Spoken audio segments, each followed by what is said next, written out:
Hey there, Dan Fitzpatrick at stockmarketmentor.com. Not a whole lot to be happy about unless you're really, really short. And even then, you're kind of nervous because you're concerned that we're going to see a bounce. Okay, well, this is going to be real brief. Okay, because this market's worn me out. I want to look at Nike today. They got apparently a lot of shoes on the shelf. Maybe the Air Jordans just ain't what they used to be, or whatever the current deal is. So we've got Bollinger Bands that are supposed to contain like 91% of the market action. Might even be higher than that.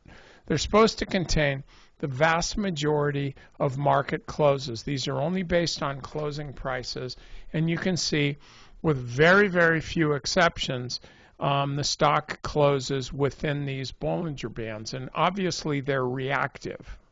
You know, they react in and they're weighted so that any movement in the stock will quickly be reflected in these bands. So as the stock moves down, for example, the bands are going to expand downward. The lower band will, and they both, because they're two standard deviations away from the middle Bollinger Band, which would be the 20-day moving average, not shown, then as the stock goes down and the lower band expands to contain it, the upper band is also going to run away from it because the distance between the two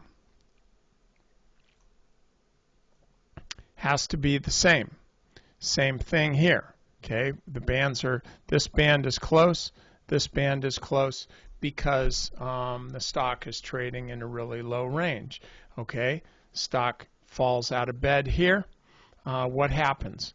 Band is flat, and then as it gets going, the lower band stretches down, and because the stock's drifting down so fast, the upper band doesn't have to do anything, but it's still equidistant all the time. Okay, so that's kind of the Dan's brief summary of Bollinger Bands, but this is what you need to know. This is 2 standard deviations.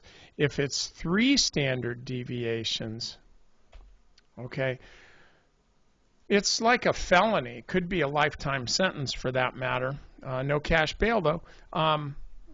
It's all good. And so when a stock hits 3 standard deviations, it is just virtually guaranteed that the next day is going to be a move back into the trading range. And so, but I'll show you a little fly in the ointment in a second. And so as we look at this stock, you could have a trade set up on Monday. The cool thing is, because the stock closed at 83.12 and the low was 82.50, you can be trading this on Monday with a stop just a little bit below 82.50 because you're trading the bounce. So if the stock continues down, then you don't want to be in because there's no bounce. There's a trounce. So you get out of there. One of the things that could possibly happen, though, on Monday, because I've seen this a lot, is the stock gaps down. There's more selling. You know, people get home, they see what happened to their Nike, and they're going like, oh, crap. You know, I'm going to wear flip-flops for a while. And so they sell the stock gaps down on Monday, and then it runs higher. Don't know if that's going to happen, but here's your trade. If the stock opens up kind of right around here and you want to see if you could take this for a ride, then you put a stop just a little bit below today's intraday low. If the stock instead gaps down, then you only want to be long the stock if it trades back above today's opening print, which is 83.60.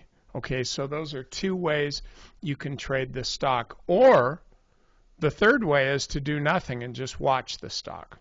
Okay, and one thing you want to keep in mind, FedEx had a very similar thing here. And it did, in fact, trade back within the Bollinger Band complex, you know, for like a day. You know, it went up just a little bit, and then the stock has continued to come down. So this 3 standard deviation trade is not a sure thing. It's just an indication of a super, super oversold stock where the rubber band is stretched really, really tight, and that sets it up for some kind of a rebound. So anyway, that's all I got for you. Hope you're surviving in this market. I seriously doubt that you're thriving, but at this point, what you really want to do is just be there. You want to be standing when the market turns, and guess what? It will turn. It always does. Okay? I'll see you on Monday.